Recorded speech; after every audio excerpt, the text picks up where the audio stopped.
Utility ಪಾವತಿಗಳಲ್ಲಿ ಹೆಚ್ಚುವರಿಯಾದಂತಹ ಒಂದು ಶುಲ್ಕವನ್ನು ಬೀಳುವಂತ ಸಾಧ್ಯತೆಯೂ ಕೂಡ ಇದೆ. ಇದರಿಂದ ಕ್ರೆಡಿಟ್ ಕಾರ್ಡಿನ ಬಳಕೆ ಲಾಭದಾಯಕದಿಂದ ಯೋಚಿತವಾದಂತಹ ಬಳಕೆಯ ಕಡೆಗೆ ತಿರುಗುತ್ತಾ ಇದೆ.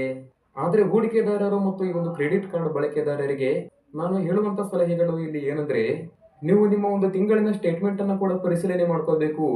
ಯಾವುದರ ಒಂದು ಉದ್ದೇಶದಿಂದ ಎಂದು ಕೇಳಬಹುದು.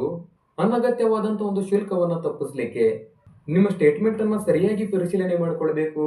ಇಲ್ಲಿ ಪಾಯಿಂಟ್ಸ್ ಗಳನ್ನ ಹೇಗೆ ಬಳಕೆ ಮಾಡಬೇಕೆನ್ನುವುದನ್ನ ತಿಳಿದ್ರೆ ನೀವು ಹೆಚ್ಚಿನ ಪ್ರಮಾಣದ ಒಂದು ಲಾಭವನ್ನ ಪಡ್ಕೊಳ್ಳುವಂತ ಸಾಧ್ಯತೆಯೂ ಕೂಡ ಇದೆ. ಆದ್ರೆ ನೀವು ಇದನ್ನ ಬಳಕೆ ಮಾಡೋದಕ್ಕಿಂತ ಮುಂಚೆ ಒಮ್ಮೆ ಲೆಕ್ಕ ಹಾಕಿ ಹೊಸ ಶುಲ್ಕಗಳೊಂದಿಗೆ ನಿಜವಾದಂತ ಲಾಭದಾಯಕವೋ ಅಥವಾ ಇಲ್ಲ ಎನ್ನುವಂಥದ್ದನ್ನ ಪರಿಶೀಲನೆ ಮಾಡ್ಕೊಳ್ಬೇಕು. ಆನಂತರ ಸರಿಯಾದಂತ ಕಾರ್ಡ್ ಅನ್ನ ಆಯ್ಕೆ ಮಾಡ್ಕೊಳ್ಬೇಕು. ನಿಮ್ಮ ಖರ್ಚು ವೆಚ್ಚಗಳಿಗೆ ಸಂಬಂಧಪಟ್ಟಂತ ಕಾರ್ಡ್ಗಳನ್ನ ಆಯ್ಕೆ ಮಾಡ್ಕೊಳ್ಳುವಂಥದ್ದು ಬಹಳ ಸೂಕ್ತ ಇಲ್ಲಿ. ಯಾಕಂದ್ರೆ 2026ರ ಈ ಒಂದು ಮೇ ತಿಂಗಳಿನಲ್ಲಿ ಜಾರಿಗೆ ಬಂದಿರುವಂತಹ ಈ ಒಂದು ಕ್ರೆಡಿಟ್ ಕಾರ್ಡಿನ ನಿಯಮದ ಬದಲಾವಣೆಗಳು ಇದರ ಒಂದು ಬಳಕೆದಾರರ ಹಣಕಾಸಿನ ನಿರ್ವಹಣೆಯಲ್ಲಿ ಒಂದು ದೊಡ್ಡ ಬದಲಾವಣೆಯನ್ನು ಕೂಡ ತರಲಿದೆ. ಆದರೆ ರಿವಾರ್ಡ್ಸ್ ಪಾಯಿಂಟ್ ಕಡಿತವನ್ನು ನೋಡಬಹುದು.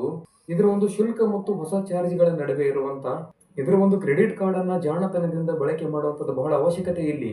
ನನ್ನ ಈ ಒಂದು ಮಾಹಿತಿಯನ್ನ ಇಷ್ಟವಾಗಿದ್ರೆ ಎಲ್ಲರೂ ಲೈಕ್ ಮಾಡಿ. ಮೊದಲ ಬಾರಿಗೆ ನನ್ನ ಈ ಒಂದು ಗೆಲುವೆ ನಮ್ಮ ಗುರಿ ಯೂಟ್ಯೂಬ್ ಚಾನೆಲ್ ಅನ್ನ ಯಾರಾದರೂ ನೋಡ್ತಿದ್ರೆ ತಪ್ಪದೇ ಸಬ್ಸ್ಕ್ರೈಬ್ ಅನ್ನ ಮಾಡಿಕೊಳ್ಳಿ.